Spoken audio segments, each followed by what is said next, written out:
আমি দুঃখে কাকা বল ভাইস্তে, কিছু বলবি তুই? কাকা তুমি কি আজকে রোজা রইছাও নাকি? হ্যাঁ ভাইস্তে, আমি আজকে রোজা। তো যদি না বিশ্বাস হয় বাড়ি যেতে চাষির কাছে জিজ্ঞেস করে এসছেন আমি রোজা কিনা।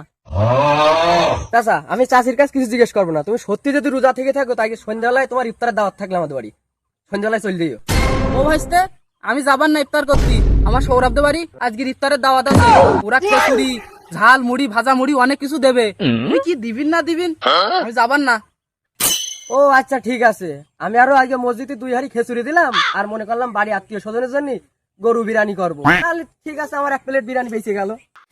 এ ভাইস্তে, এ শোন, চল যাচ্ছিস কনে? এ আমি যাবার না ওদের বাড়ি, তুই দাঁড়া। ওরে সৌরভদের বাড়ি আমি যাবার না। সৌরভকে আমার রক্তের আত্মীয়, তুই তো আমার রক্তের আত্মীয়, তুই তো আমার ভাইস্তে রে।